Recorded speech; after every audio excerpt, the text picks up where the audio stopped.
Good evening, ladies and gentlemen, and welcome to the Municipality of Monroeville's regular council meeting.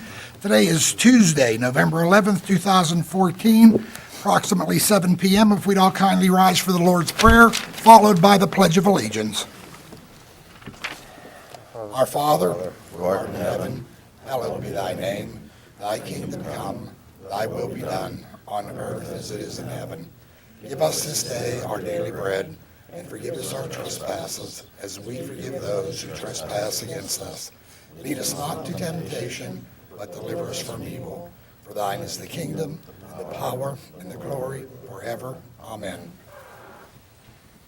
I pledge allegiance to the flag of the United States of America, and to the republic for which it stands, one nation, under God, indivisible, with liberty and justice for all. Roll call, Sharon, please. Mayor Arsenko. Here. Mrs. Gatos. Dr. Griesbach. Here. Mr. Harvey. Here. Mr. Johns. Here. Mr. Cleary. Here. Mr. Duncan. Here. Mr. Wilson. Here. Mr. Little. Here. Mr. Dice. Here. Mr. Lally. Here. Mr. Hugus. Here. Mr. Sedlak. Here. Mr. Chufo. Here. Thank you, Sharon. Ladies and gentlemen, the reason why Mrs. Gatos is not here, she had a death in the family. Her grandfather passed over the weekend. The funeral is today, I guess at the funeral home. So condolences to the Gatos family on their loss. Very sad, but the good news is apparently he lived a very long life, about 95, so God bless him for that. All right, right now, ladies and gentlemen, we'll move over to public comment on proposed agenda items only. If anybody would like to address council on agenda items only. Seeing none, we'll close that portion of the meeting. We'll go over to the minutes. The council work I'm hold sorry? When you say agenda items, what are you talking about? What's on the agenda, Ralph? Like, the, Does that include the temple? yes, sir.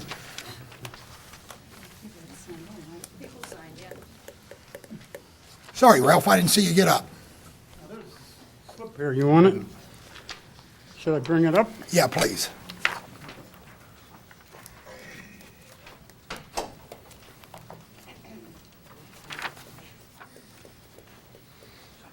Ralph Greco, a resident of Monroeville. Okay.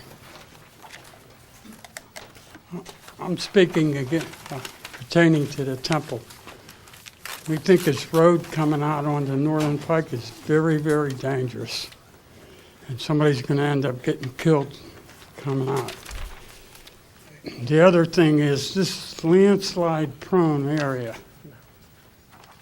Why are we building on it? We're not protecting the residents above it. These people have been paying taxes for years on all their property and everything. It just seems like you're catering to the temple and not catering to the residents through these meetings. Like recently, I wasn't allowed to speak. Well, I could have spoke, but you weren't allowed to answer me. Is that still true? You can't answer me today? That is correct, right? Because again, Ralph, the council has to vote on the issue. So that, Mr. Dice, if you would. Yeah, I mean, I don't know. This is, I thought we made it pretty clear last time. This is your opportunity to give public comment. That's why you're doing it, and feel free to make public comment. This council, however, has to, after all the comments are over, either they can choose to deliberate, or they can discuss it openly on the floor, or they can take a vote, but it's up to them then to decide. Right now, they're taking in all the testimony there is. Testimony has already been closed on the public hearing portion, which is the part that counts for the MPC. But if you have something new you want to indicate to the council, it's your opportunity to do so. I know the road has been discussed. I know landslide-prone areas have been discussed. That's not new to me. I mean, that's something that's already been enumerated. By saying it again doesn't give it any more persuasive power, if you understand what I'm saying. But feel free to discuss anything you want. I am concerned about these runoff situations where they're going to just fill them with stone and then dirt and stone. What happens when this stuff starts sliding and these areas all start getting plugged up? I know you can't answer me that question, Sorry, Ralph. okay? I mean, there's many things like that.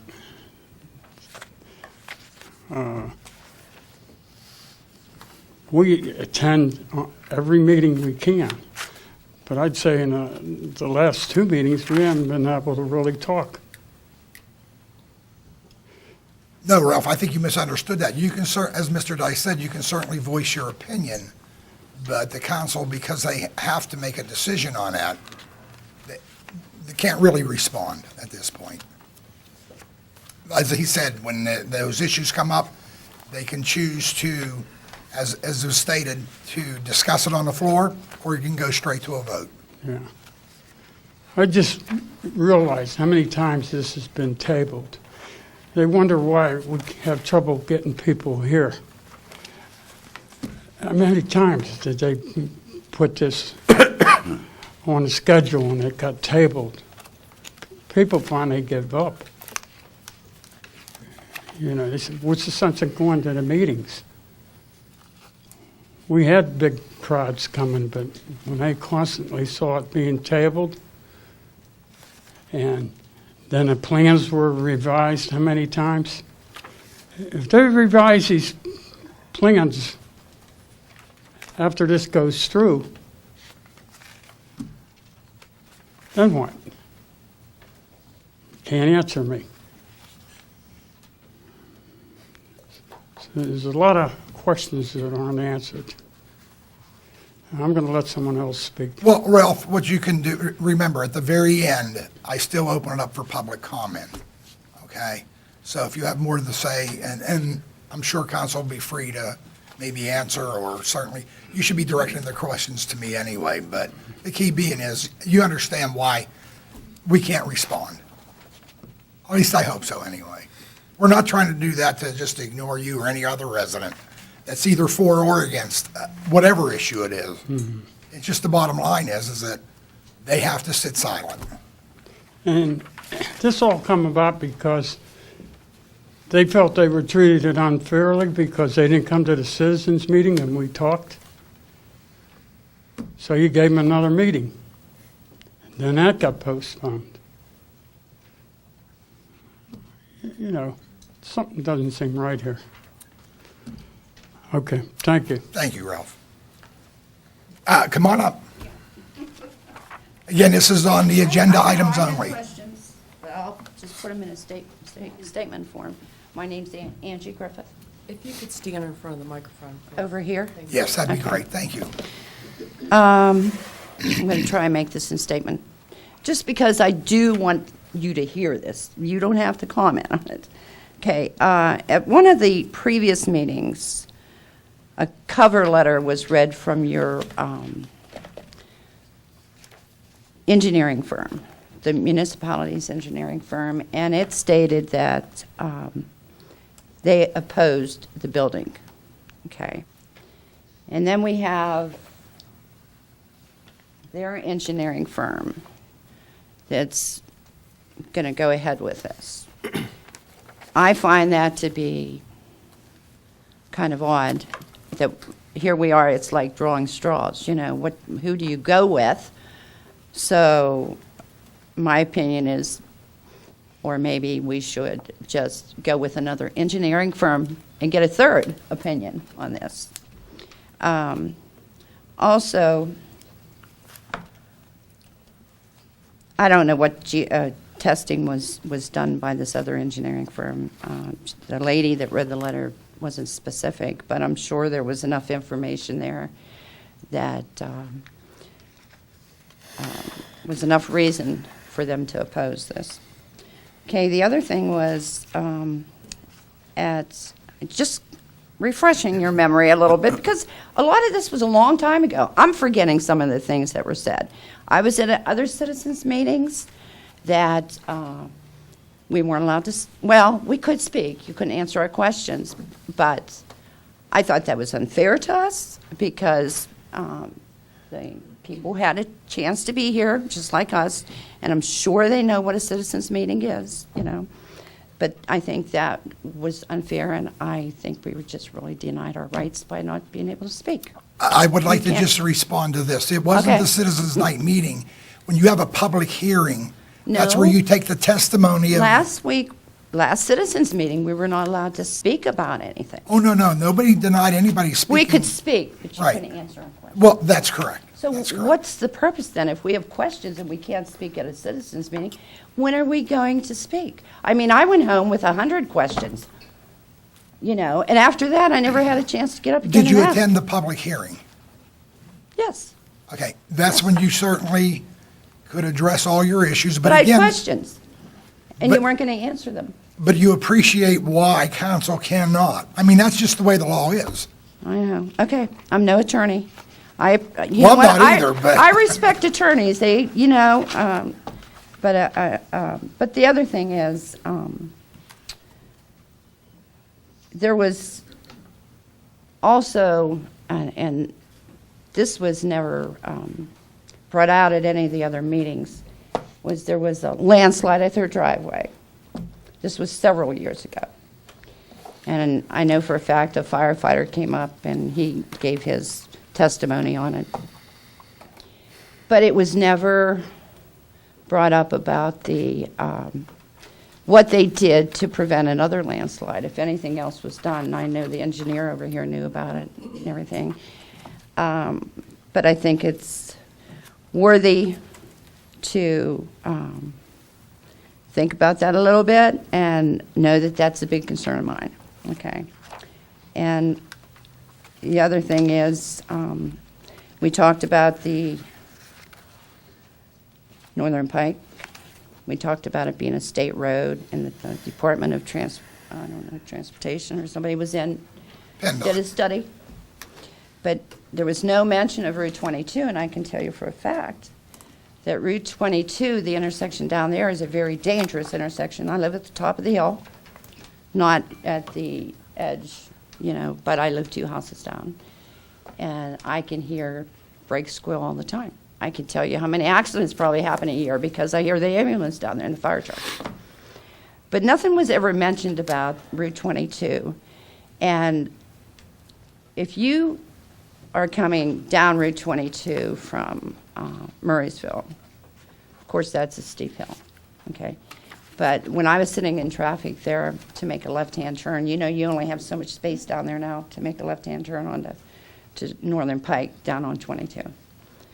And a big truck came down beside me, and I noticed he had his turn signal on to make a left turn. And I'm thinking, oh, you're in the wrong lane. Well, he had to be in that lane. He had to be in that lane to make that turn. Okay. So any large vehicle coming down Route 22 is going to have a hard time making that turn. Now, coming the other way from, say, the business district, heading east, yeah, you're heading east. At that intersection, when you have to make a turn, if you turn into Abers or Northern Pike, and you're coming from the right, it's really odd. You turn and you have to make that curve. And there's a big telephone pole there. Well, one day my daughter was at that intersection. She was at the light to turn onto 22. And a big truck, I think it was a tractor-trailer truck. Now, this happened more than once. Once it happened when my daughter was there, but another time it did happen. When they went to make the right-hand turn onto Abers Creek, it got caught up there. And because the way you have to make the turn, and there was traffic sitting there waiting. The truck actually the trailer leaned over. And my daughter said she held her breath. She was scared to death. She thought it was going to tip over on her. And she had to wait for the light to change for her to go. She left. And that evening, they had to call wreckers to pull that truck out. And that evening, traffic was tied up forever because of that truck. Now, I don't know which way these trucks are coming. They can only be 3 different ways, I think. one down Northern Pike Hill, which we know is going to be dangerous because of where the driveway is, which brings up the other driveway, which is odd that that driveway, which had a landslide, okay, those trucks couldn't maneuver into that driveway. And, you know, we were given the reason they couldn't turn into that driveway was because of the buses that come 5 times a year and have to go up and turn around. You know, that's what we were told. But when you think about it, I don't think any big truck could make it through there. So my thinking is that perhaps the driveway they would like to construct is for these big trucks to come in on. And just want to say I've been a citizen of Monroeville for 42 years. I lived in Turnpike Gardens for 42 years. And I paid taxes for 42 years. If you figure $2,000 a year, which is lower than what I do. But if I pay $2,000 a year, I paid $87,000 a year, you know. And I also know in 42 years that I went through a lot of changes in my life. I raised my kids there. My grandkids are still there, you know, go to Gateway. I have a new granddaughter. She comes there. But, and I worked in Monroeville, so I pay taxes there too. But what I'm getting to is during that time, I was very busy. I'm too busy to pay attention to this stuff. But, and I know there are a lot of people in our neighborhood to this day, like I was. Back then, you didn't pay attention to anything that was going on because we truly trusted you guys. We trusted you to make the right decision for our neighborhood. And so far, you've done a great job in keeping us safe and giving us a nice environment. The hill they proposed to build on, I see they have a fence up. I was told it was for liability. Well, that's a small liability considering what these people are going to be facing down the road. Talk about liability. The other thing is that fence. It's not the prettiest looking fence, but the other thing is, I'm not going to stay on the fence too long, but what it has to do with wildlife. My daughter, my granddaughter and I were driving through the neighborhood. It was late in the evening. It was dark. 2 deer showed up, went to cross the road. Well, you could tell the one looked like the mother deer, and then the younger deer. The mother deer hopped the fence, and the young deer was running up along the fence, banged the fence, couldn't get over it. Banged the fence, couldn't get over it. Kept running up along the fence, banging the fence. Finally got up to where the fence ends and was able to get down into the woods. That's how their fence gets broken. It's preventing the wildlife from moving the way they should move. That hillside, this is my opinion, I don't think these people really know what they're getting into, seriously. Their engineer even spoke of this actual site where they're going to do the building and how she was so concerned about the risk of where it was. So concerned that they actually had to come up with they had to change the plans, and they couldn't build a building as large as they had intended to. That doesn't give me a very good feeling. And you know, it's a landslide-prone property, and they could say they're building walls. But they can't say these walls are 100% foolproof. I know they're not. I know there's been places in Monroeville where they failed. I know that even if you're an engineering firm, you're doing work for someone. And I know this happened in Monroeville with a business. The engineering firm said, no, that wall won't hold. And they said, no, we want it. So they built it anyway. And guess what? It failed. Guess what they did? They went back and they sued the engineering company. It wasn't this, it must have been the, maybe it was the planning commission. Because that's where the planning commission, it shouldn't have gone past the planning commission. Because the planning commission, they sat there, and when it was time to vote, I think maybe 2 people had a question, 2, out of the planning commission. When it came time to vote, they voted in favor. And I'm thinking, are you really? How can you, I didn't hear anything brought up. You know, what are they doing, you know? But they approved it. And I wanted to say, well, did you go out to the site and look at this to know what you're doing? How does it get beyond the planning commission?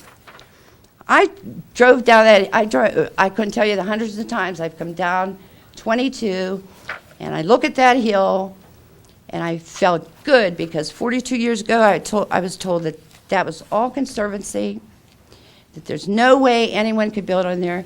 The contractor himself, who built those homes, made a conservancy because he knew the risk involved on those hills.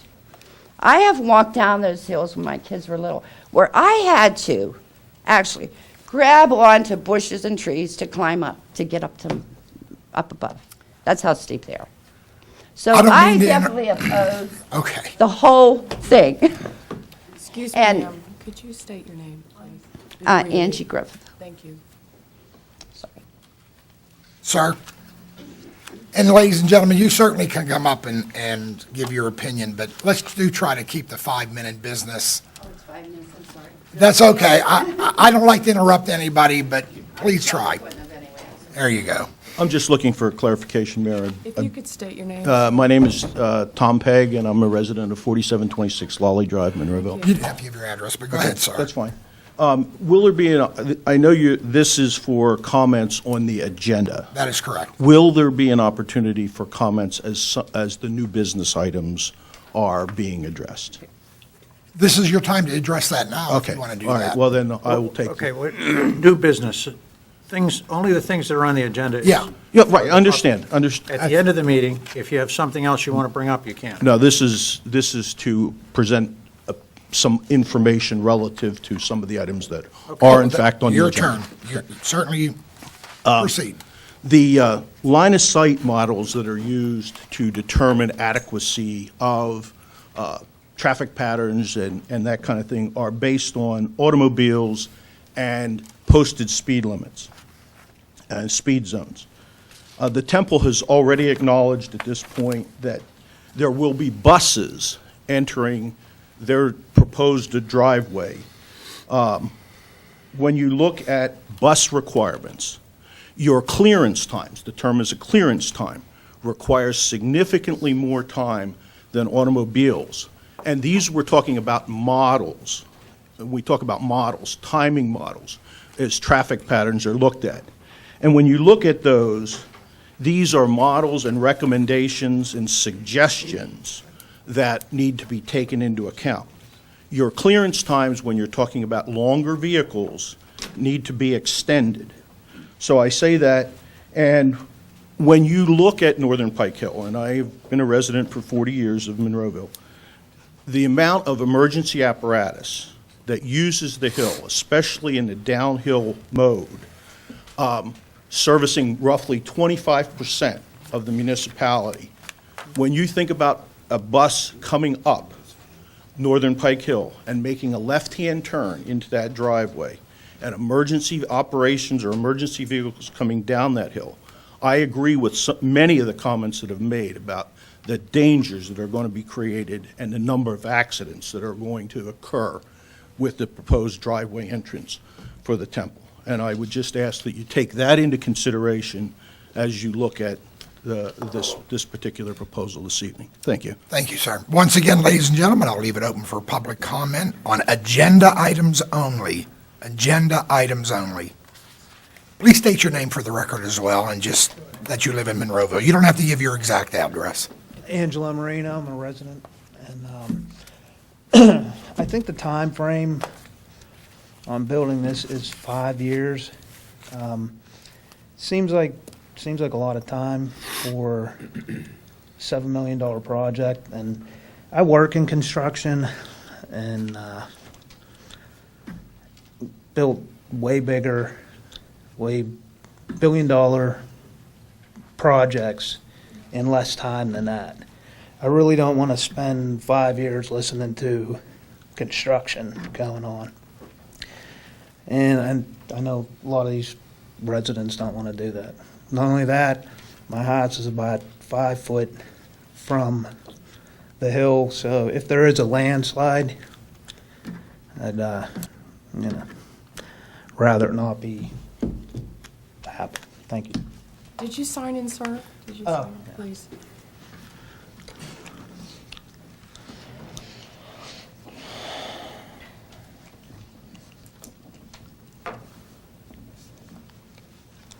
Address? No, just your name. All right. Thank you.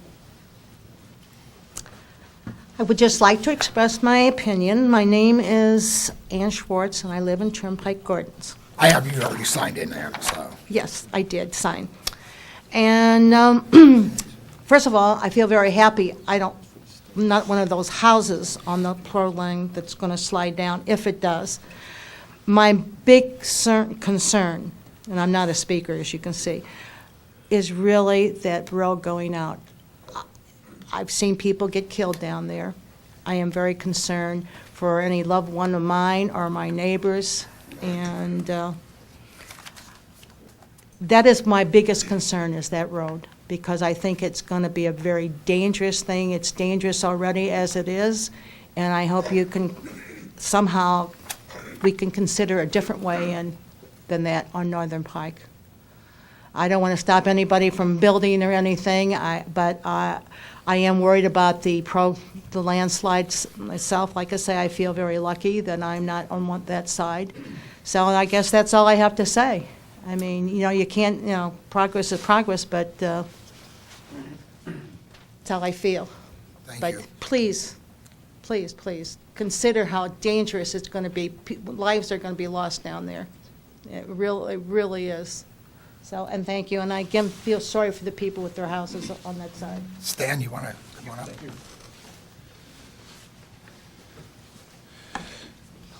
Stan Pittman, I am a resident of Monroeville, and I will say that I did attend the citizens meeting and the public hearing, so I want to say that I appreciate the fact that I had the opportunity to voice my concerns. I also appreciate the fact that several members of council took time to visit the site, so the due diligence as well is appreciated.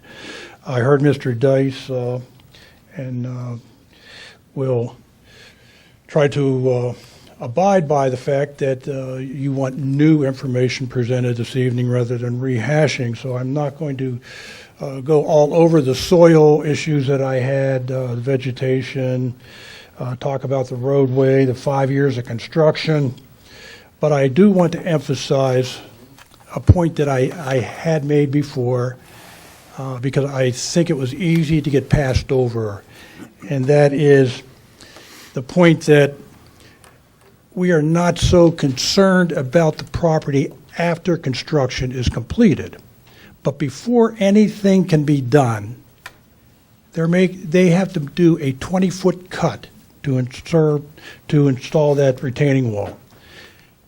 You're disturbing the property at the toe of a landslide-prone material before you do anything else.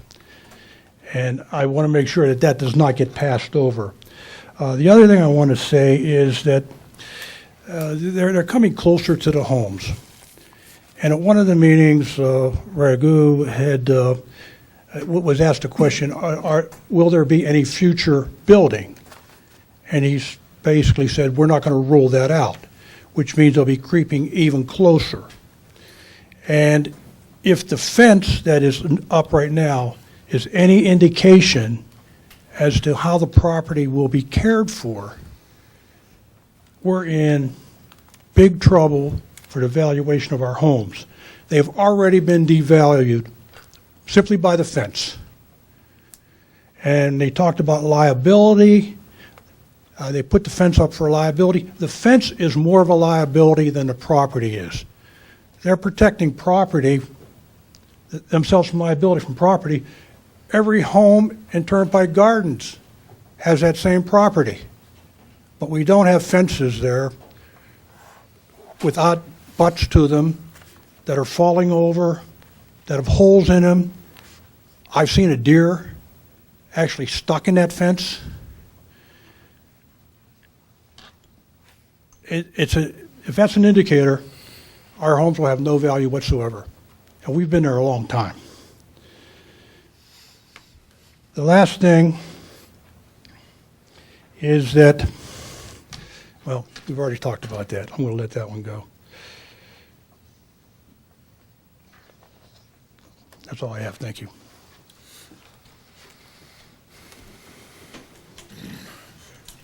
And again, this is for agenda items only. I'm not sure I hit the agenda item, but I felt You want to sign in here? with my age now reaching that august 80th birthday, I had a right to speak, especially after the previous two speakers have spent 3 days in the past 5 days raking the leaves off the temple's property. Those leaves were caught in the fence. Now, in the course of the past 7 days since we returned from Chesapeake, Virginia, I don't see Mr. Greer here, but Mr. Greer spent one whole day tending to raking leaves that were caught by the fence. Mrs. Schwartz, who is my wife, who should rightfully be taking care of me instead of raking the leaves caught by that fence, and Mr. Pittman, who should be tending to building his bathroom, was raking leaves earlier today caught by that fence. This is what has occurred there. We're not opposed to a lot. We used to take care of that property. We planted trees on that property. We used to mow that property. But since we have had that fence there, it has become a bone of contention.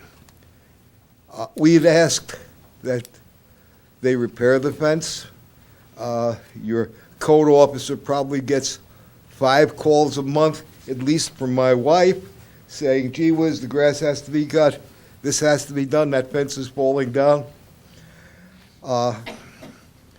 We asked that the fence be moved further back into the tree line, so at least there would be some ability to have a little less raking. But no, the fence is broken down. The fence is broken down not only along Burt Drive, but along Northern Pike. If this is the sort of maintenance that we have to expect from this group, then what is the rest going to be like? Is it going to get worse up there? I think it is. Are we going to see what is proposed to be 5 years of building in that same vein?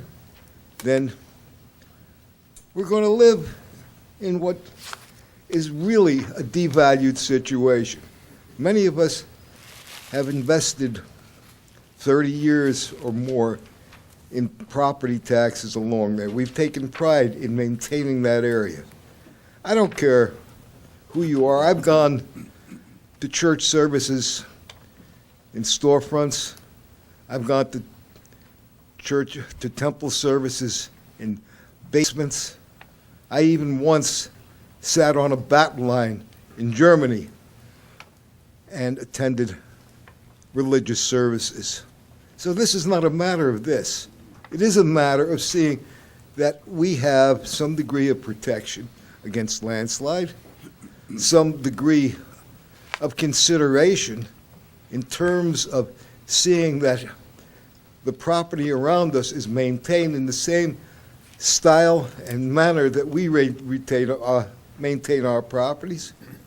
We don't ask that they reimburse us for the trees we planted.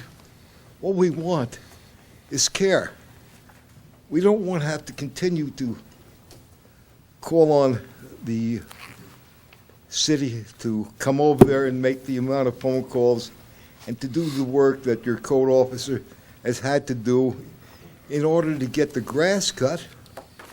And I think with what's going on, and all this new work that's going on down there, it'll be harder and harder just to get the grass cut in the neighborhood. This is wrong. We can cut our grass. We take pride. We have the expectation that those folks who are going to be part of our neighborhood, and that's what they have become. They have become part of our neighborhood, whether they like it or not. When they bought that property and chose to come up the hill, they've come into my house, they've come into my property. They should behave and maintain that property in a manner which is appropriate. If not, then they should not have the ability to go ahead and expand. I have no interest in what's going on down the hill. My only interest is in my lifestyle, that my property be kept in the same manner, that my property be free from any sort of landslides, that my property be free from any sort of explosion, that when I drive down the hill to get to a gas station, that I'm not going to have a problem with a bus on Northern Pike. And that's all I look for. I just want to live another 3 or 4 years in a nice, quiet existence in Turnpike Gardens. Please help us to maintain our quiet and comfortable style of life. Thank you. Once again, come on up, sir.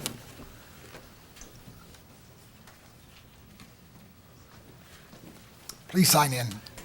State, Oh, there should be paper right there. and state your name, sir.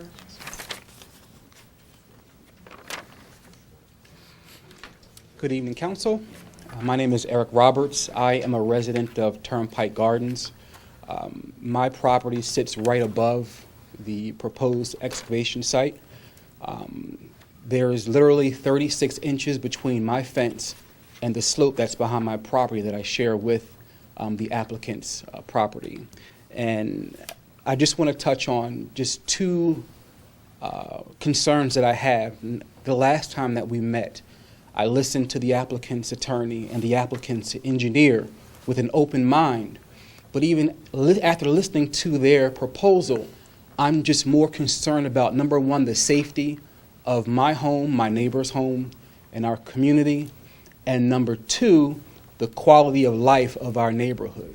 Now, when you have a project, I'm not an engineer, but I have common sense. When you have a project of this magnitude, safety should always be the number one concern over what we want over anything. And after listening last time, it seems like safety takes a back seat to this project. You know, I mean, I hear talk about landslides and, you know, all types of safety issues, but our properties are so close, and my neighbor back are so close that any geological shifting would have a big detriment on our properties, that my deck would basically fall right into their property. We're very that close. I don't feel that the applicant or the representatives are concerned about the residents of Burt Drive or in Turnpike Gardens. Number one, because they already have a property on Turnpike Gardens on Burt Drive, and they don't maintain it. And I always see my neighbors going out and caring for their property, but I've never once ever seen any member of the temple or any of their representatives ever do anything on their own property. The second concern that I have is in regards to the quality of life. I love my neighborhood. It's quiet, it's peaceful, and I would hate to have to go through 5 years of hearing construction trucks, having my children watch out for construction equipment. I can hear the highway of 22 and 286 clearly from my bedroom. I can hear trucks at night all the time. So I could just imagine what kind of noise I would have to hear and endure, you know, if I have a earth mover in my, literally almost in my backyard.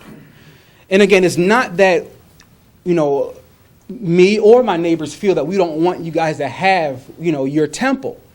But there are too many gray areas, and the benefits do not outweigh the risk of taking on a project such as moving major amounts of earth at the bottom of a slope when there are properties on top that are literally inches from a 60 to 80 degree slope.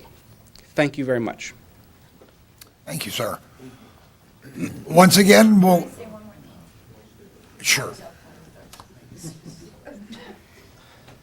It made me think of this one, I'm sorry. If you could just state, No, I just forgot something. I'm sorry. State your name for the record again. Angie Griffith. When they were talking about the noise, when Eric was, it made me remember something I didn't say before. I'm a retirement age, and I planned on retiring in my neighborhood. And I could do that because I have a quiet neighborhood, and I have a beautiful backyard with all the trees and everything. I feel safe there. I know people, friends of mine that moved and got retirement homes, but I don't have to do that.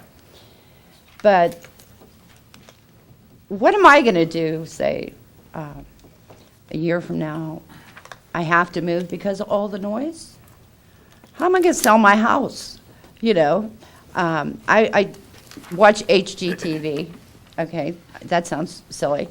But I have seen where people go to buy property, and there's construction going on, and they said, you know, they're trying to choose a home, and they said, well, I don't like that because there's construction. That's supposed to last 6 weeks, they said. You know, I wouldn't want to build there, have to come home, have a quiet dinner. I'll never be able to do that. So what is going to happen to the residents if perhaps they have to move, or a partner dies, or you know, they're relocated and they go to sell their house, and there's all this noise and they can't sell their house?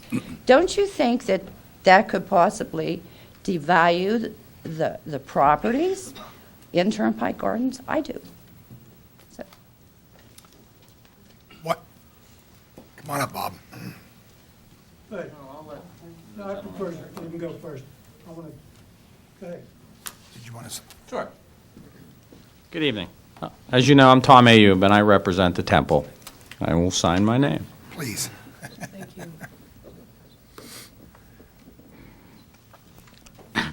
You have a good lawyer. He knows the law. He's probably advised you already, or he will. You had a public hearing, and I'm going to object to any statement tonight that's made.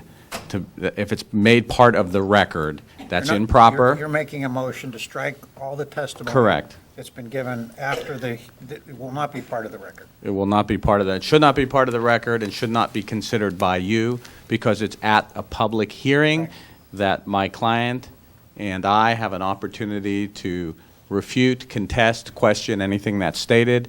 And tonight, there was numerous statements made that are unfounded in fact or law, and I'm not going to challenge it because it's not something, I trust that you know it's not something that should be considered, and it should be disregarded. And it's hard to sit here and listen to the numerous misstatements not supported by the record that was created at the public hearing. And I'm going to just call your attention to a few things. To the extent you were told tonight that there was a letter from your municipal engineer opposing this project, that's not true. In fact, your planning commission has recommended approval of all of the applications that the temple has pending before you.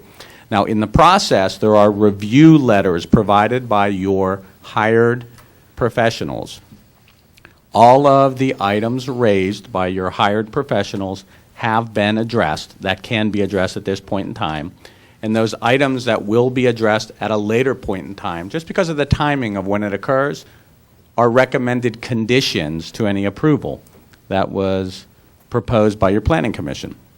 My client has already agreed to all of those conditions and will address them at an appropriate time. So it's not true that your engineer is opposing this. In fact, all your hired professionals have raised issues that have been satisfactorily addressed, and that is why your Planning Commission has recommended approval. I will tell you, to the extent, and I've heard some testimony, that members of council have visited the site.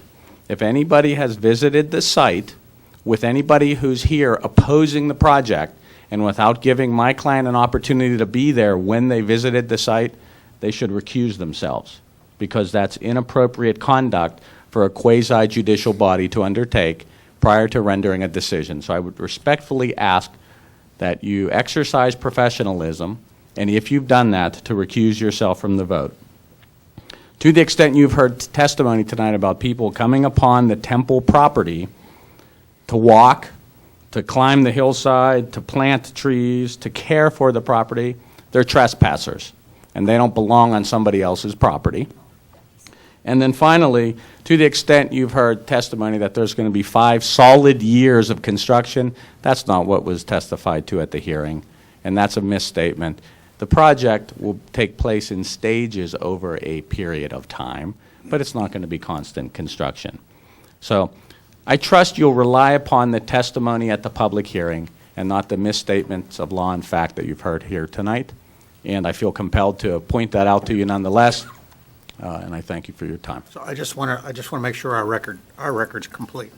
Are you asking for the testimony that's being given tonight to be struck from any consideration, both here and wherever else we are, to strike this testimony? Because Absolutely. I'm prepared to do Absolutely. that. Okay. My testimony, everybody's. I There's no understand. factual testimony that should be considered past the closing of the hearing. That's why I'm asking, I'm granting that. Okay. Thank you very much. And just, I'd like to say this for the record, though. Again, when we open it up for public comment on agenda items, and Tom, I do appreciate what you're saying, but it is their right to come up and voice their opinion. We're doing that. And that's what we're going doing. I through just that want to make sure, process. I've never stopped anybody in my 7 years of voicing their opinion, and I won't do that. So, Under the Sunshine Law and under our system of government, we must give people an Thank you. opportunity to comment. It just, this process takes on just a little different color. there's no when it's question. I quasi-judicial. totally agree, Okay. totally agree, totally agree. Once again, ladies and gentlemen, I'll leave it open. I do want to speak. Bob, come on. Regardless of having my mouth saying I'm not going to say it again. We didn't say that. You get to say anything you He want. did. No, he just asked to strike the testimony. Well, that's disregarding everything I want to say. My name is Robert Serafini. I'm a Monroeville resident.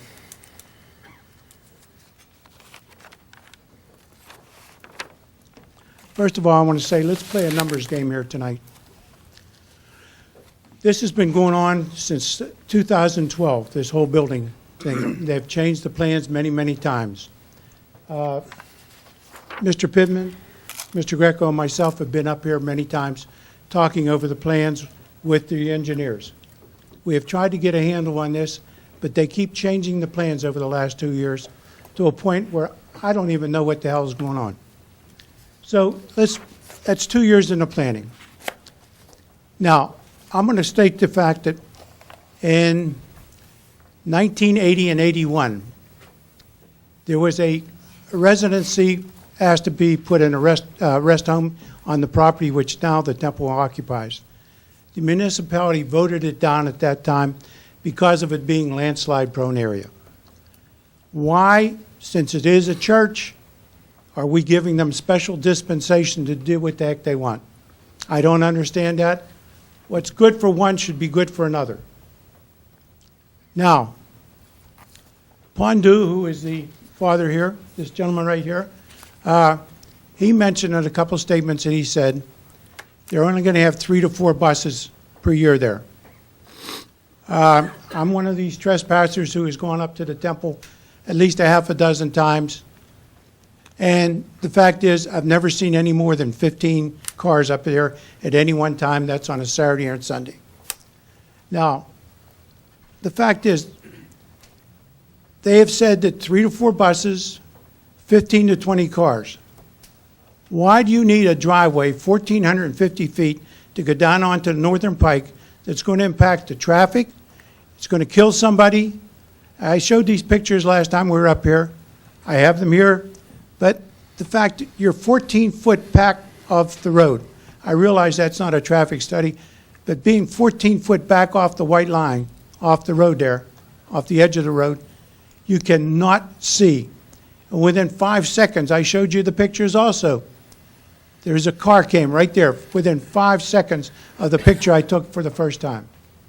Now, they want to take down 191 trees on landslide-prone soil. 191 trees. There is already water coming down off that hillside onto Northern Pike. There is also 650 foot of that driveway going to be going downhill. With 191 trees going to be taken out, that driveway going down, excessive water is going to be going down that hillside onto Northern Pike. The traffic is bad, the water is going to be bad. I've even talked to the guy who does the salt truck during the wintertime. They do not go down that hill during the wintertime. They have to go up the hill to put the salt on that road. That's how bad it is. Take that into consideration when you're voting tonight. I know you're not supposed to do that, but it's a numbers game. There are actually, in the books, on the engineers have it, they said that only 10 to 50 people attend the services at any service. That's only 10 to 50 people. There are 31 homes along the perimeter of this property. They are there 7 days a week, every day.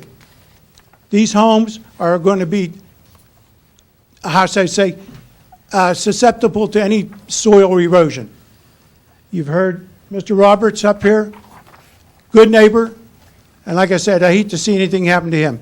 Mr. Pittman, excellent neighbor. I've known Stan for years. And like I said, these people are going to have their homes affected. And like I said, along the perimeter of this here, there are 31 homes going to be affected. Now that's a lot of homes for 15 cars to be parked in that driveway. Like I said, why they need a driveway besides to go out there is beyond me. They've already stated the fact they got the buses up there. They have to go up there and inconvenience themselves a little bit. They've gotten fire trucks up there, as your engineer said, because of the fact that their turning radius is better. These things should all be taken into consideration tonight. Danger is what this whole thing is about. And that's all I have to say. Thank you. Once again, ladies and gentlemen, I'll leave it open for public comment on proposed agenda items only. Seeing none, we'll go over to our approval of the minutes of the council work session of September 4th, 2014, the regular council meeting of September 9th, 2014, and the Citizens Night meeting of October 9th, 2014. Are there any further additions or corrections? Seeing none, is there a motion on the floor? So moved. Second. All in favor? Aye. Opposed? The ayes have it. Move over to our approval of our reports of our tax collections. Once again, council, are there any further additions or corrections? Seeing none, motion on the floor. So moved. Is there a second? Second. Roll call, Sharon, please. Dr. Griesbach? Aye. Mr. Harvey? Aye. Mr. Johns? Aye. Mr. Clary? Aye. Mr. Duncan? Aye. Mr. Wilson? Aye. Moving over to our payroll report. Once again, council, are any additions or corrections? Seeing none, is there a motion on the floor? So moved. approve. Is there a second? Second. Roll call, Sharon, please. Mr. Wilson? Aye. Mr. Duncan? Aye. Mr. Clary? Aye. Mr. Johns? Aye. Mr. Harvey? Aye. Dr. Griesbach? Aye. And for our list of bills and budget transfers, once again, council, any additions or corrections? Motion on the floor. Motion to approve. Second. Roll call, Sharon, please. Dr. Griesbach? Aye. Mr. Harvey? Aye. Mr. Johns? Aye. Mr. Clary? Aye. Mr. Duncan? Aye. Mr. Wilson? Aye. Okay, council, on our vacancies on our boards, commissions, and authorities, are there any appointments or nominations this evening? Yeah, I have an appointment for the library board, Jolie Petrus. Is there a second? I'm sorry, I didn't hear the name. Jolie Petrus. Thank you. Is there a second? Second. Questions or comments? All in favor? Opposed? Ayes have it. Any other nominations or appointments? Please, I'd Tom. like to nominate Gil Jackson for the expired term for Kathy Forrest on the Water Authority. Is there a second? Second. Questions or comments? All in favor? Aye. Opposed? Ayes have it. Mayor, is that a roll call vote for that, or is that only whenever Yeah, we that's a actually? roll call. No. I'm sorry? Let's go back to this. Is this on the list? Yeah. And Wait a minute, is that on the list or not? Kathy? No, it's not on the list. Okay. It was, Should we do a roll I call on it? requested to be on the list. Well, all right, let's just back up. This is Yeah. for an unexpired term? No, the term is finished December 31st. Okay. My suggestion is that okay, and you're just making a nomination tonight. Yes. Just know that you can't make that appointment until after December 31st. Right. You can nominate. Right. Correct. Okay. Thank you. And Good. Okay, and so you've suggested a name that is not on the agenda. Correct. Okay, do you have a letter from her? No. Did you talk to her, and did she Yes. indicated she Yes. wanted to? She indicated she wanted to. And I think you got the name, Sharon. How do you spell the last name? Jackson. Okay, that's easy. Okay. All right, I just want to make sure, why don't you make sure that you get Mrs. Jackson to provide a letter, but ordinarily, we require some sort of documentation of interest, but Tom's talked to her, that's good enough for me. Yeah. Well, I'll get a letter, though, yes. Okay, Thank so you. there's a motion and a second, and it doesn't take a roll call, I'm sorry. That is Does not? I just had to It's a think voice about what was vote? going on. Okay. Once again, council, I'm sorry? There needs to be a vote. She didn't get the vote. There is no vote. There's no vote taken yet. I interrupted before the vote Oh, I was thought, taken. okay, all in favor? Aye. Opposed? Ayes have it. I thought I did that. I apologize. Sharon, you okay now? Yes. We good? Yes. Okay. Thank you, Sharon. Thanks. Once again, council, I'll leave it open for appointments or nominations. Seeing none, we'll move over to bids and proposals. And Mr. Little.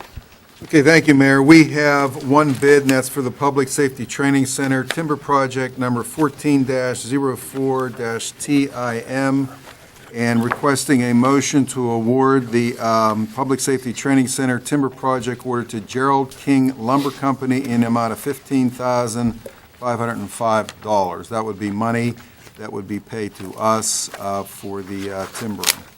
Motion on the floor. Motion. Is there a second? Second. Questions or comments on this item before you? Roll call, Sharon, please. Dr. Griesbach? Aye. Mr. Harvey? Aye.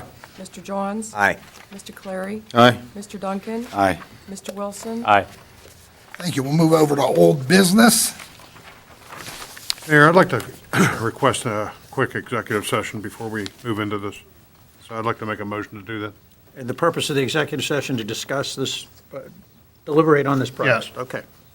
Second. All in favor? Aye. Aye. And we're going to go in executive session. We'll be back hopefully momentarily.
We're back in session, and Okay, but let's do this the correct way. A motion is in order to come out of executive that, session. well, I was going to Okay, do all right, that. go ahead. But I just wanted to let them know we're done with our executive session. Motion to come out of the executive session. Motion. Second. Second. Roll call, Sharon, please. Mr. Wilson? Yes. Mr. Duncan? Yes. Mr. Clary? Yes. Mr. Johns? He abstains. Mr. Harvey? Yes. Dr. Griesok? Aye. So that the audience is aware, I don't know whether you noticed, Mr. Johns came out of the executive session early. Once we began to discuss this particular project, I suggested, since he's already recused himself, that he not participate in any of the discussions that will go on after that, and he graciously left the room. Okay, we'll move over to our old business, and Mr. Dice, I'm going to turn that Yeah, over to you. there are 4 items on this Temple consideration. I think we should take up items 4 and 5. Yeah, there isn't a 3. We had that removed, I remember. So it'd be 3 and 4. Yeah, so it would be 4 and 5 that would be taken up first, because they are really of no controversy surrounding the site plan or the subdivision. So a motion would be in order to approve or deny 12-3-ST, which is the site plan. Motion on the floor, Council. Motion to approve. Is there a second? Second. Questions or comments? Roll call, Sharon, please. Dr. Griesok? Aye. Mr. Harvey? Aye. Mr. Clary? Aye. Mr. Duncan? Aye. Mr. Wilson? Aye. Mr. Dice. Next is the matter of the subdivision, which is item 5, 12-4-SUB, and that requires a motion to approve or deny. Motion on the floor, Council. Motion to approve. Is there a second? Second. Questions or comments on this item before you? Seeing none, roll call, Sharon, please. Mr. Wilson? Aye. Mr. Duncan? Aye. Mr. Clary? Aye. Mr. Harvey? Aye. Dr. Griesok? Aye. Okay, the next one is number 1, which is the first conditional use application, which has been the subject of the public hearing. As you're aware, we've taken testimony on this matter. It is 12-2-C. A motion's in order to either approve or deny the conditional use. Motion on the floor, Council. Motion to deny. Second. Questions or comments on this item before you, Council? Seeing none, roll call, Sharon, please. Dr. Griesok? Aye. Mr. Harvey? No. Mr. Clary? No. Mr. Duncan? Aye. Mr. Wilson? Aye. Mr. Dice. Okay, the next is the second conditional use, which is 12-3-C, a second conditional use pursuant to the public hearing. Again, a motion's in order to approve or deny. Council, Motion to deny. is there a second? Second. Questions or comments on this item before you, Council? Seeing none, roll call, Sharon, please. Mr. Wilson? Aye. Mr. Duncan? Aye. Mr. Clary? No. Mr. Harvey? No. Dr. Griesok? Aye. Okay, let's note for the record that Mr. Johns did not participate in the voting of any of these 4 items. Going over to new business. Application 14-6-C. Is the applicant here? Yes. I was waiting for that, Calls the Paul. applicant. Motion on the floor, folks. We did discuss all these items, as everybody knows, at our work session. So, Council, is there a motion on the floor? Motion to approve. Second. Questions or comments, either for Paul or anybody, anything from here? Seeing none, roll call, Sharon, please. Dr. Griesok? Aye. Mr. Harvey? Aye. Mr. Johns? Aye. Mr. Clary? Aye. Mr. Duncan? Aye. Mr. Wilson? Aye. Moving over to 02-13-SUB, in parentheses, F-R, James Starr and Houston Star Company. I can't Glen hear. Arden Plan Number 2. I can't hear. Can we wait 1 second? I'm sorry. Sure.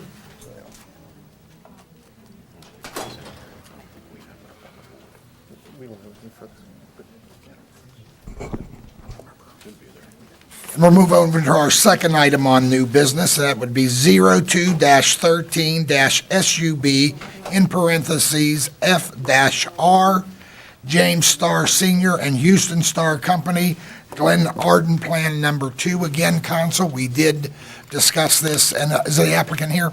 Yeah, I'm right Yeah, here. yeah. I'm not sure if you want to take, Well, just, if there's any questions from council, please, you can. okay, all right. You could Motion on the floor. James Starr. Thank you. Motion to approve. Second.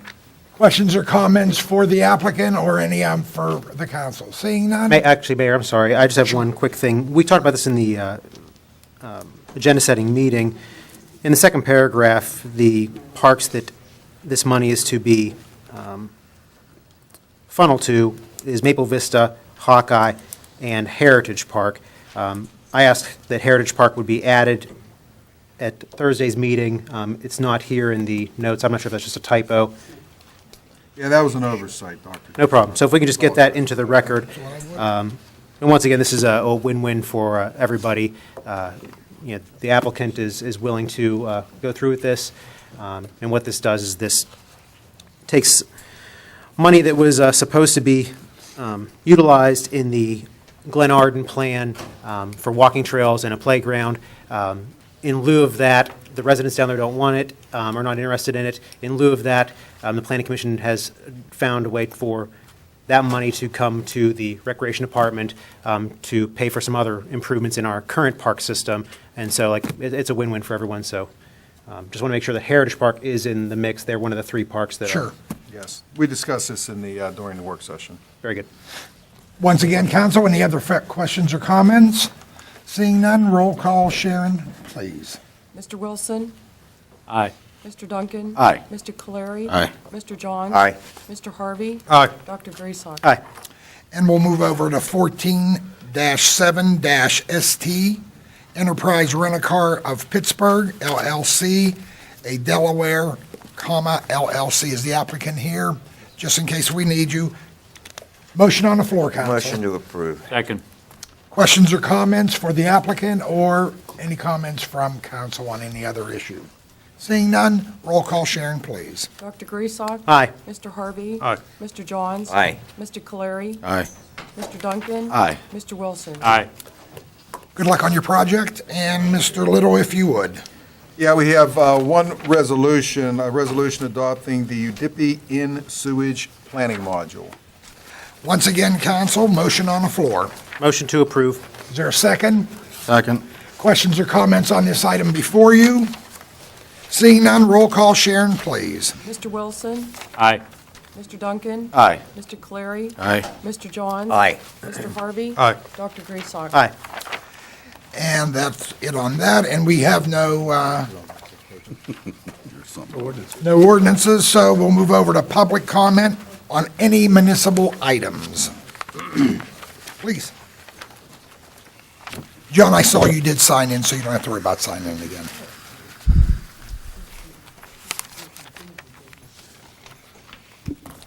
Good evening, my name is John Yakum. Mr. Mayor, members of council, Mr. Little, Mr. Dice. I brought up a couple of points last week. I'm sorry, let me back up a step. First of all, I want to take the opportunity to wish the veterans a happy Veterans Day. I'm sure you're going to do that in your closing argument, Mr. Mayor, but I wanted to take this minute to do that. Also, Mrs. Gatiss, sorry for your loss. It's always hard to lose somebody.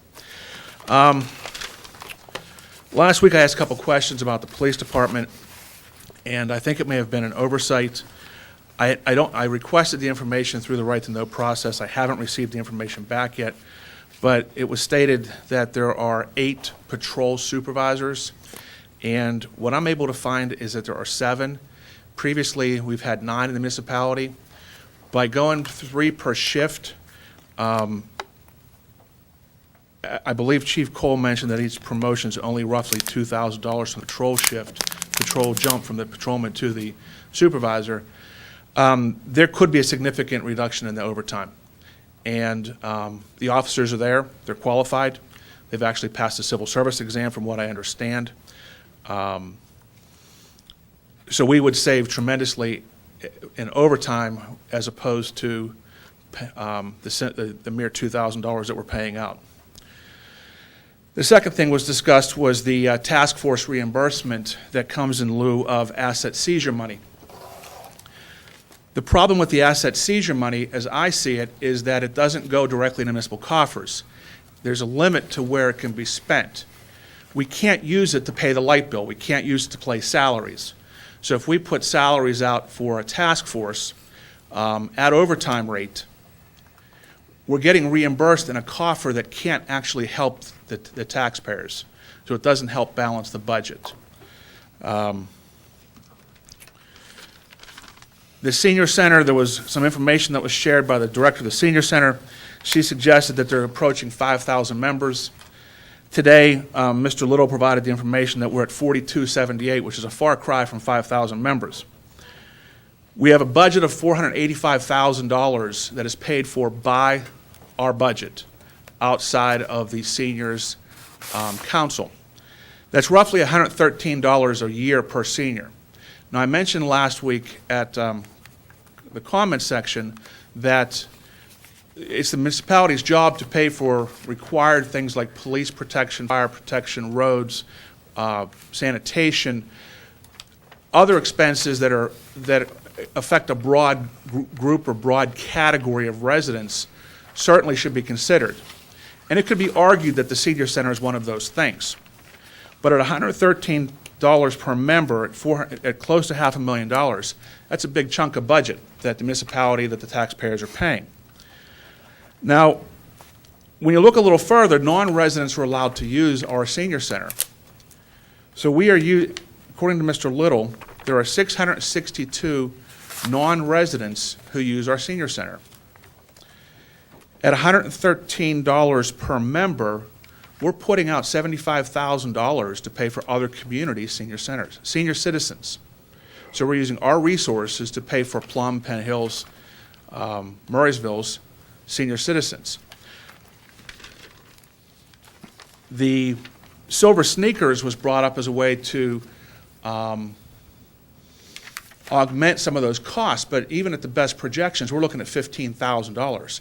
We're paying out $75,000 for non-resident seniors. They do ask for $5 per senior who's a non-resident, but the taxpayers don't see that money. That goes into the senior coffers.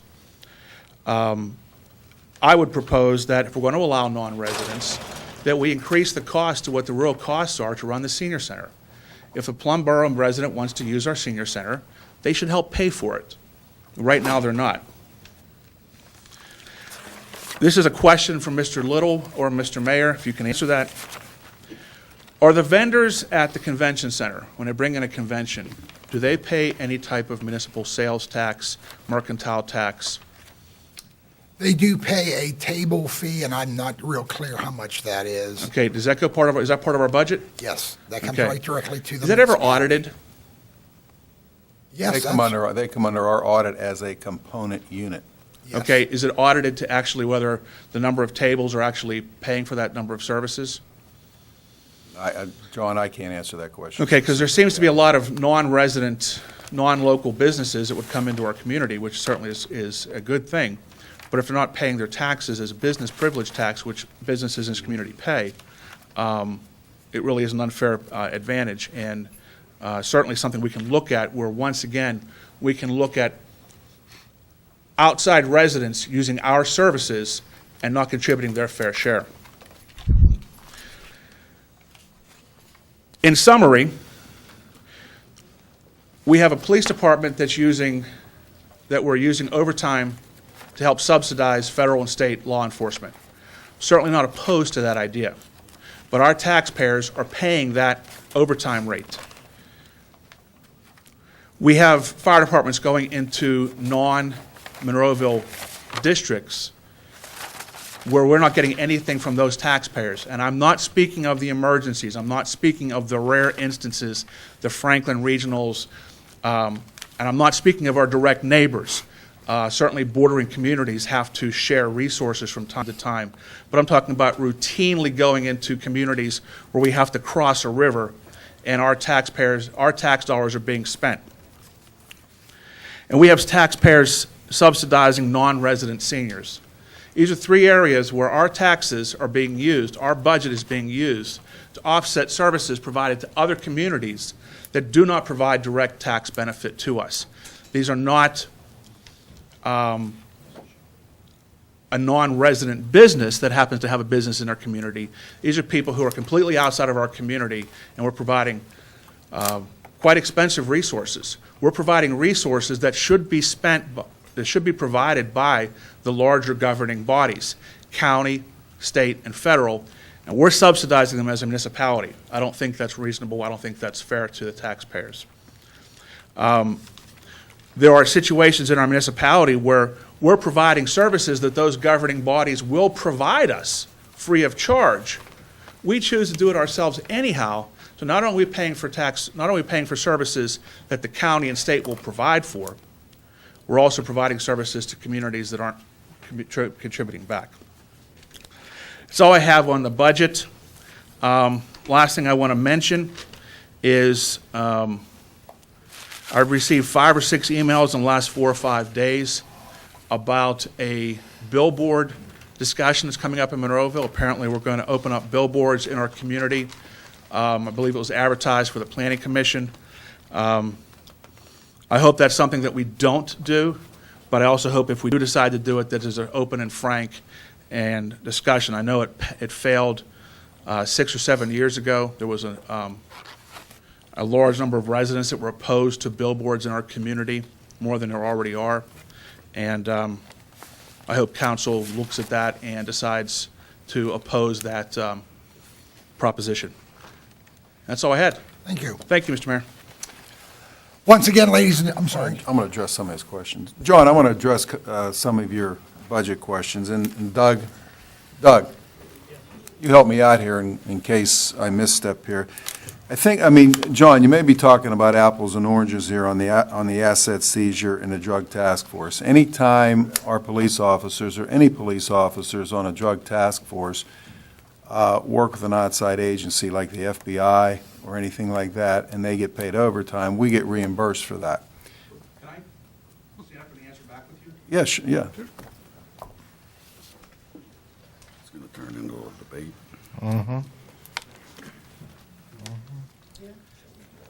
I don't want to take up any more time, and I don't certainly want to be argumentative, but that's not what the chief said last week. He said that when those agencies run out of money, that we make it up for in the asset seizure. Specifically, I was asking questions about believe it was the 2012 OCDEF, is that the acronym? Overtime that wasn't paid for, or it wasn't submitted properly, and I asked last week. Apparently, some of that money, according to what the chief said last week, is actually not coming through reimbursement. I thought that's the way it was supposed to happen also. But I re-listened to the meeting, and that's not what the chief said. He said sometimes those agencies don't have the money to pay for the overtime, in which case they make it up with asset seizure money. And the problem with asset seizure money is it falls out of the control of the elected officials. It falls out of the taxpayers' control. And there was actually an article, I believe it was a Tribune Review. No, I'm sorry, it was Heritage Foundation today. The Heritage Foundation today put out a story about all the shenanigans that occur with asset seizure money. And they're outside the control of elected officials. So that's what I heard last week. So correct me if I'm incorrect. Well, I mean, first of all, as far as the asset seizure money, I mean, that's any monies that come into this municipality are under the control of this council. Okay. Okay. So there's a budget, there's a line item that shows income from asset seizure and expenses from asset seizure? No, there's a separate fund there. That's not Okay. that's not in the general fund, the asset seizure. But anytime But it's you- outside of the normal budgeting process. Well, that's true. So we yes. can't use it to pay for police officers, roads, parks and recs. Well, there are limited Okay. items that you can spend out of the asset seizure. That's So correct. if we generate 1 hour of overtime for one of our detectives working a narcotics task force, and that generates $100 of overtime and benefits, we pay that $100 out, comes out of the general fund, but then the money comes back in an asset seizure reimbursement. We can't use that to reimburse for that expense or for other municipal. Well, maybe the chief decides to buy radios with it. Which, That therefore relieves the budget of buying radios. Well, that's fine, except the chief is an elected official, And the budget process sets out the priorities of what should or shouldn't be purchased through the municipality. I'm not a big fan of government. Most of you are probably well aware of that. But at least we get a vote. Well, At that's least we not- get, at least it's a democratic process. Okay, and your point's well taken. That's on the list of bills. If you use Ron Harvey's example here, that would be on the list of bills, buying that asset, buying the radios out of the asset seizure. That would be out of there, on the list of bills. But we're still using the money that would be, that the council may choose to use for our parks program or for our road program. It's still being spent out of the police budget, and then we can't, when the money comes back in the asset seizure, we can't use it. Believe me, John, I appreciate what you're saying, but I can tell you that asset seizure fund has saved this municipality a lot of money within the police department, if you will. There are certain things that they can do with this, as Tim said, Yeah. with the asset seizure money, and it has to be police-related, and there's only certain things they can do. Believe me, that saves this municipality, you and I, as taxpayers, That's why I'm asking the money. question. It does. It does. And it saved a lot over the years. In the 7 years I've been here, it has saved us a ton of money. Okay, on senior citizens. Yes. Answer your question there. You do know, as you ask questions, you sent me an email today, and every time a non-resident comes in there, as you well know, and they use the Silver Sneakers Correct. program, we get paid $3.50 for Correct. that, on top of the $5 that they. Correct. And you also know that the Senior Citizen Council is considering, raising that. That is fee for correct. non-resident. But that $3.50 contributes to the $15,000 line item from Silver Correct. Sneakers. That's Okay, correct. we're paying $75,000 out to, if you divide the number of people that use the program divided by the budget. Secondly, the $5 that's being raised doesn't go to the taxpayers, it goes to the senior council. Which pays for that rec track, okay? Which And other sort of things within augments- the Correct, organization. we're still putting out $485,000, and the resident from Plum and Penn Hills who's using our services is not contributing anything back to the cost of that program. They're paying for the program itself, but not for the building, the salaries, the accrued debt, the legacy costs that go along with that. But using that argument, John, what about the library? You can say the same about the library. The Do you wanna library, we close get the significant, library? well, no, because first of all, there's a difference with the library. First of all, it's a much broader based user. Instead of 5,000 people, it's 50, 60,000 people. Number two. No, They said 14,000, they said in their membership, but I'm not even sure.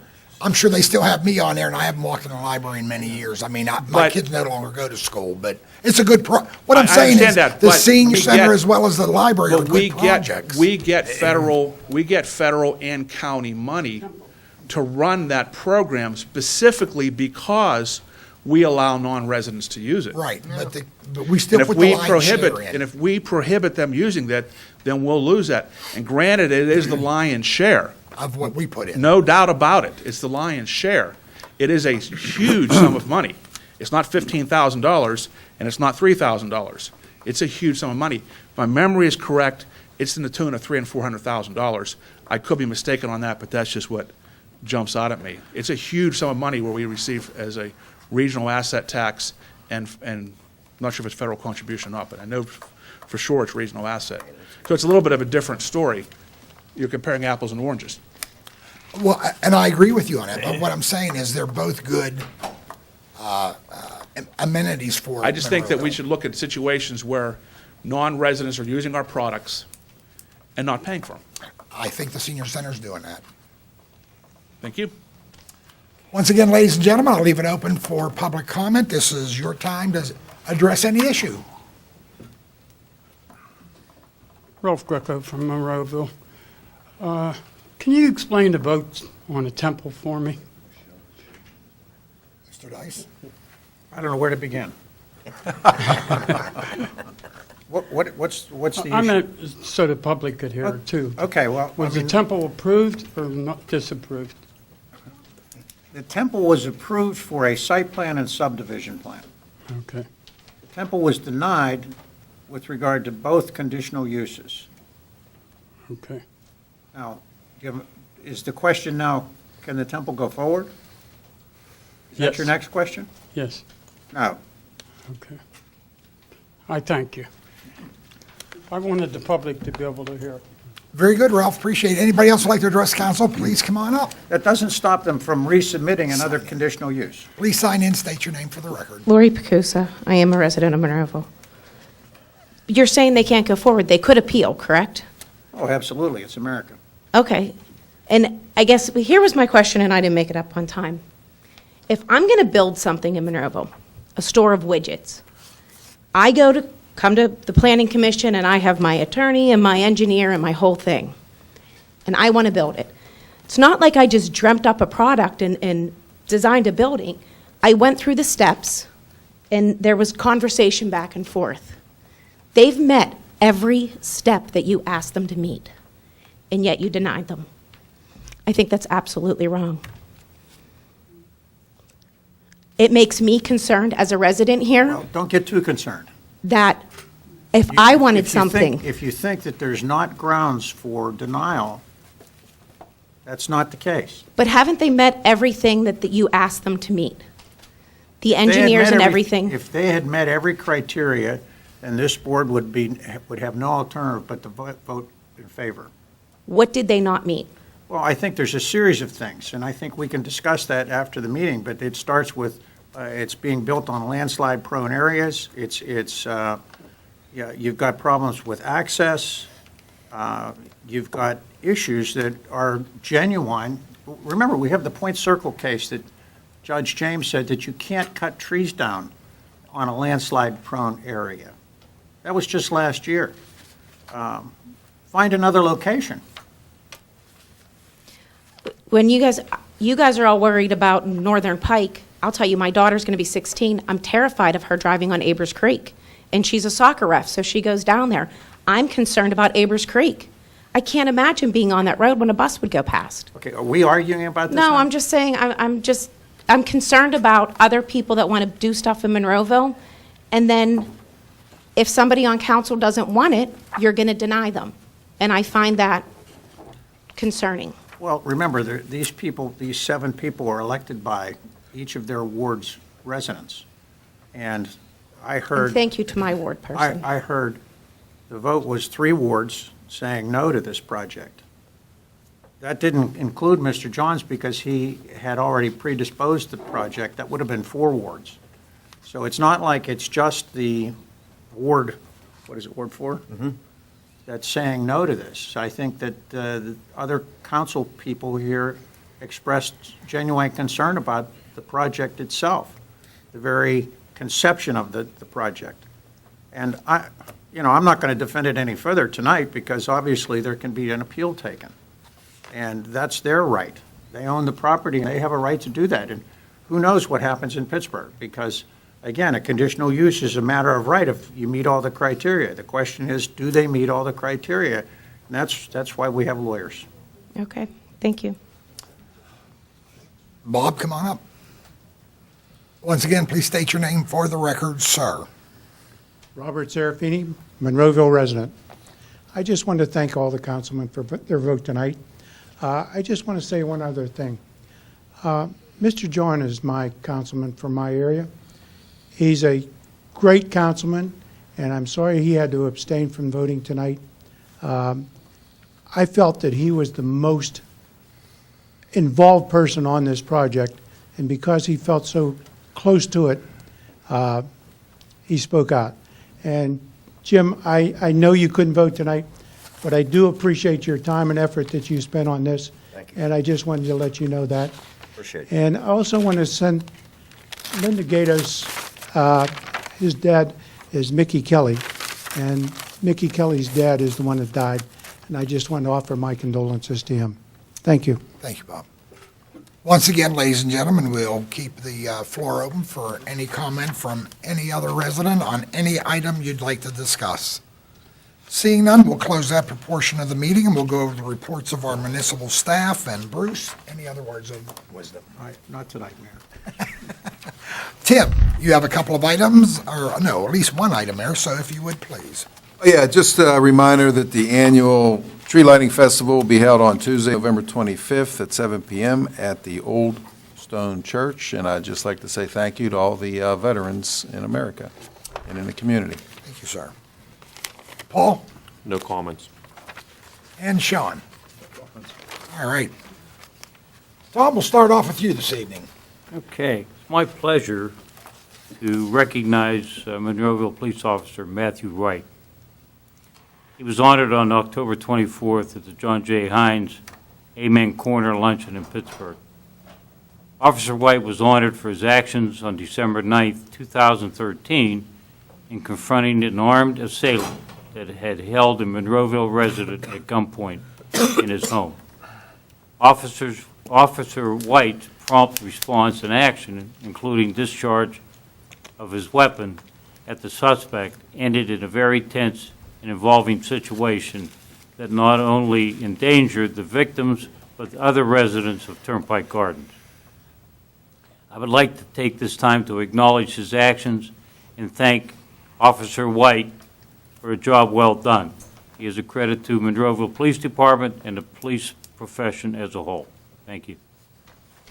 Steve. Yeah, I'd like to make this quick as possible. I'd like to respond to the allegations made by Mr. Yeckham last Thursday at the work session. The subject was the scrap metal monies collected in the past by Public Works that was then used for the Christmas party.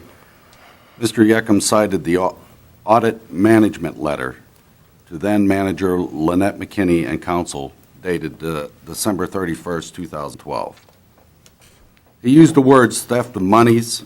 He stated the management letter read individuals sold scrap for personal gain. To his knowledge, there was no resolution established as a scrap metal policy. He also stated that he has not received scrap metal receipts in regards to his right-to-know requests. And he was told by several employees that they took scrap metal to the scrap yard this year that amounted to multiple thousands of dollars. I believe I have some answers to his questions and comments. I have the audit management letter in front of me here, and I'm going to take the time to read it. It's just a couple sentences. General fund disposal of municipal equipment supplies, including scrap metal. It came to our attention a weakness in controls may exist to prevent the misappropriation of the municipality's assets upon disposal for small equipment, supplies, and other items, including scrap metal. The lack of formal policies and procedures over the disposal of such assets increase the likelihood that disposals are not being accounted for properly. Specifically, we recommend the municipality review its procedures for disposal of scrap metal, including small tools, equipment, and capital assets, so that all assets are safeguarded and all potential general revenue sources realized. The procedures developed should include the necessary level of approval for the disposal. This information should be reported to the Finance Department on a timely basis. Again, this is pretty thick as far as other recommendations that they've had in there. I don't see in this letter anywhere where individuals sold a scrap for personal gain. As far as a resolution, I have that also. A resolution on October 8th, 2013, a resolution establishing a scrap metal policy has been implemented by council.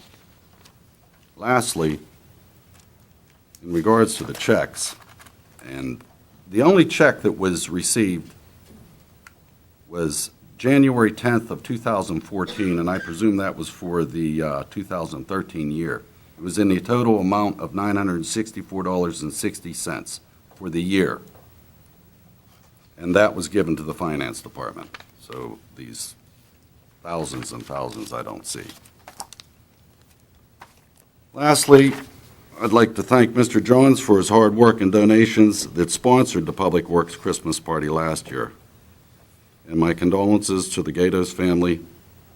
And I'd also like to thank all the military members, past and present, for their selfless service to this country. Thank you. Paul. Okay. I have a senior center announcement. They're having their holiday pancake breakfast with Santa. It's Thursday, December 11th at 9:30 in the morning. Gateway High School Choir will be singing there, and they will also have holiday bingo. $5 gets you in, and this includes pancakes, sausage, fresh fruit, fresh refreshments. And the ticket deadline is Friday, December 5th. I'd also like to tell Linda that my prayers go out to her family, and I'd like to thank my dad for Veterans Day. Happy Father's Day to Paul Sr., and to all the other veterans that sacrificed in the past and currently for the service of our country. Thank you. Jim? Yes, we've got a couple items going on at the convention center. I did it last week, and we'll do it again quickly. The train and toy show is going on November 8th and 9th. I guess that's over with. That went well. How do you know that, Jim? How'd you enjoy it? Probably don't know this, but it's been a long day. American cornhole. Is pretty good. I couldn't help it. I had to can't say win. something. 14th and the 15th, trying so hard not to laugh. Pittsburgh, Pittsburgh Arts and Crafts Show, Friday, November 21st through the 23rd. The Showmasters Gun Show, November 29th and 30th. Steel City Con, Friday, December 5th through the 7th. And the Power Sports Show is December 12th, 13th, and 14th. And I'd also like to, once again, say a very special thanks to all the folks that managed to get the Northern Pike Hill project done. It's appreciated by everyone. I've had many, many compliments, and I certainly want to thank everybody. Other than that, happy Veterans Day to everybody else, and I'm done. Ron? First thing is my condolences to the Gatus and Kelly family for the loss. They just suffered from their grandfather. I have been getting a few calls on whether this committee, we're going to get this committee going on the Home Rule Charter. I'd like to still encourage that. I think we should have somebody get together and get a committee together and really start looking that thing over, because it's going to take a long time. It's not going to be an overnight thing. I wanted to advise council that recently all 8 of the Monroeville Fire Department's EMS units, meaning the ambulances, they have to go through a rigorous state inspection every 3 years. And it does take a lot to get those things, because they check everything. And all 8 of them have passed again for the next 3 years. I wanted to congratulate all those guys that prepared those units and made those inspections successful. Paul, I wanted to ask you if we could have somebody check that flooding water coming down behind the people's houses in the Meadowdale plan. It's on the to-do list. Okay, going past that, for anybody that missed the announcement during the earlier meeting last week, Cooper Road was repaired. I want to thank Public Works and everybody that was involved in that. There was a very dangerous situation down there, and that has been taken care of. I also wanted to advise everybody that as being the appointee, the Monroeville Public Safety Committee, that the Public Safety Committee, along with representatives from the Fire Department, Forbes, and UPMC, did have recent meetings here to address the possibility in handling the Ebola virus. And I have to, without going into a long report, tell you that everything that can be in place is in place, and should it unfortunately rear its ugly head here, both healthcare facilities are very well prepared for that, and also have us prepared. The next thing is that Mr. Yakum was talking both the last meeting and this one about mutual aid to other communities. I have been a member of the Monroeville Fire Department. I'm in my 45th year. I've spent 25 and a half years on the police department, and I watched the other municipal services. And for all that time, if anybody calls Monroeville for help, I have been everywhere in this county, and I don't intend on stopping it, at least on the fire department end, and I'm sure the police department end. And because the day's going to come where we're going to have to call for help, and I can assure you those communities will be here for us. I've gone to Pittsburgh, far beyond bordering communities. And we lend our help, whether it's because we have a special piece of apparatus or they're just low on manpower. And I intend on to continue to do that, and that's the end of that. That's the last I'm going to address it. Thanks again to all the vets, and I'm done. Nick? Yes, Mayor. Just want to make some comments about non-residents using our services. It was brought up at the library, but I agree that, we do get funding from the county for that. But out of the Parks and Recreation Department, we certainly have these kind of situations as well, as far as non-residents utilizing our playgrounds, our parks. Every time I'm at the playground, chatting with people, chances are they're from Plum or Penn Hills utilizing our services in that regard. And I don't know where we draw the line as far as that goes. Baseball and soccer fields are always used by non-residents. In that situation, that money that these teams bring in actually go to our baseball and Monroeville soccer associations. So the Recreation Department or the municipality doesn't see that money either. Just so everyone's aware, as far as the senior center goes, I feel it's almost an extension of like the recreation department. It's recreation for seniors, and not even seniors. The name is a little bit of a misnomer. It's actually for residents that are 50 years of age and up. That's approximately about 45% of our population is 50 and up, and the vast majority pay taxes and have paid taxes for numerous years. Let's face it, Monroeville is not a retirement community, and by that I mean we're not Florida. People aren't moving to here when they retire. The people that are here, the people that are 50 and above, 60s, 70s, 80s, they've been here and they've paid taxes for a long time. They have raised families here. They have built this community. And as far as the senior center, it's a wonderful service that the municipality provides. And as far as the numbers go, just so everyone's aware that you don't need to be a member to utilize their services. They offer a lot of senior services, tax preparation, Medicare and Medicaid counseling. The list goes on. You don't need to be a member to utilize those services. Memberships were just created in 2006 to track attendance. Attendance was never tracked before. So this happened in 2006, primarily with the opening of the fitness facility that was built, because that is a lockdown area. Everyone that uses that needs to have a medical clearance and an orientation in that room. But as far as the membership goes, those numbers are pretty skewed. But there is over 4,000 visits per month. Over 4,000 visits per month that seniors or people 50 and above utilize that center. It is significant. If you want to crunch numbers, out of our budget, it is 1.5%. It is a penny and a half of every dollar that we pay for the senior center. This council does, and the municipality does, and the taxpayers do, paying for what I would consider recreational services for seniors that have built this community. It's a wonderful facility. I was there today, and I want to thank the Monroeville Council of Senior Citizens for feeding me at their soup day, myself and my daughter. They had a great turnout. It was full capacity. I had to park in Murraysville practically. But they had a full house, no seats. There were, I think, close to 250 people were in attendance.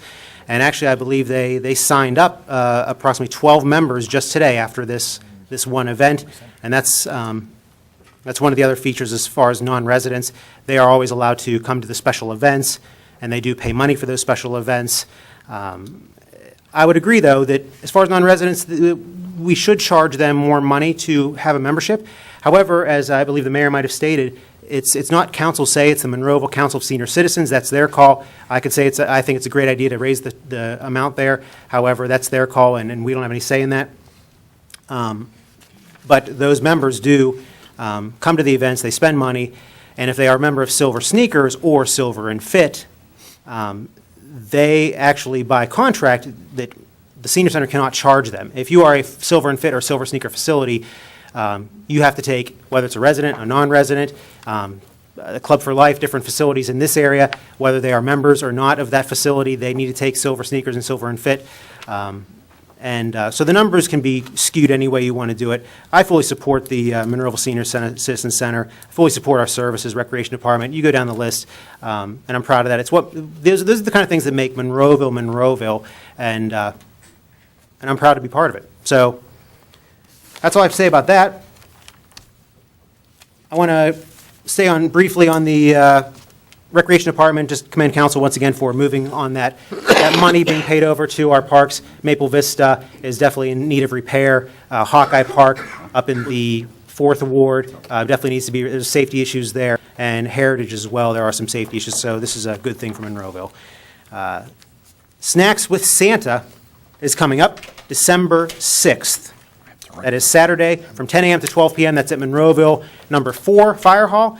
It's always a great event. Crafts, snacks, Santa. The name kind of says it all, but it is December 6th, Saturday, 10 to 12 at Monroeville Fire, number 4. No registrations required. Just show up. It's always a great event. That next night, Sunday, December 7th, we are going to be having our light up contest. Yes, the holidays are around the corner. Please get up your lights early enough and make sure that your lights and decorations are up by Sunday, December 7th from 6 to 9 p.m. That's when judging will occur for different wards. And then once there are a winner from every ward, then on Monday, those individuals will then be judged by the Recreation Board as well. So Snacks with Santa on Saturday, December 6th, light up contest, Sunday, December 7th. Once again, a very happy Veterans Day to all of our veterans who have served, who've sacrificed, everything, and those who have paid the ultimate sacrifice, and to their families. And condolences to Linda Gatos and her family and the Kelly family for the loss of their loved one, William Morrison, who actually, in fact, was to a veteran as well. I never met the man. However, I've been hearing some great things about him. 95 years old, actually passed away on his birthday. He actually passed his driver's exam when he was 94. Pretty remarkable man. And my condolences to their families. And that's all I have for this evening. And I'll try to be very brief as well. To the Gatus family, condolences, as have been stated many times. I wanted to address the Pitcairn issue, the Pitcairn Road. If you all remember, we said I would try to get you some information on that. It's not so good. The county will not open that road at this time. As you know, that Tim, myself, and Paul tried to get that, convince them to open up the road with the Jersey barriers against the wall side, the hillside rather, and they certainly have declined that. As you well know, all we could do is ask. It is certainly their area, their road. They said they will send a plan to Tim, and we'll share that on the various stages and the length of time. As soon as we get that between Tim and myself, we will share that information with you. I wish that I could give you better information on that, but it is what it is, and I know we're coming up on a year and a half plus, and I know that's one of our major cut-throughs, if you will, getting around some of the traffic, but it is what it is. To our veterans, certainly happy Veterans Day. And today, I had the very nice pleasure of marrying one of our own, if you will. He is a gunny sergeant, Don McLeister, and his wife, his new wife as of today, Janina. Congratulations to them. That's one of the fun things about being mayor. I get to do that. And it was such an honor to marry this young man who is serving our country and has served it for about 14 years with much distinction. Last but not least, on my report, I just wanted to say this also.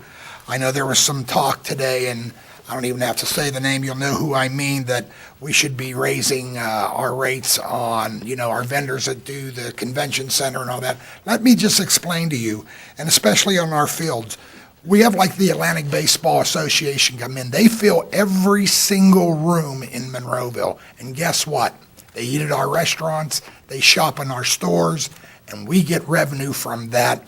And they're here several times during the season of baseball. I mean, they literally they take every single room in Monroeville. As a matter of fact, they even go into some of the other communities. That's how big that association is. And as far as the senior centers go, Nick, you forgot to say this. The seniors, yeah, they do have their own pot of money, and then it's certainly audited regularly. they spend overwhelming majority of that money very wisely on improvements. You know, I think it was stated here when one of the residents from the senior center stated that those expansions were paid for by the seniors, the senior council, and all their hard work. So this is nothing that we're just, and Nick, thank you for breaking the numbers down on that. I certainly support all of our amenities we have, because that does make Monroeville. That's why I chose to move here. My wife is a lifelong resident. I'm an in-plant of about 25 years, but I love Monroeville. It's a great community, and it's going to stay good that way. Last but not least, folks, I'm going to ask for a motion to go executive session for personnel and legal reasons. Motion. Is there a second? Second. All in favor? Aye. Thank you, and good night, ladies and gentlemen.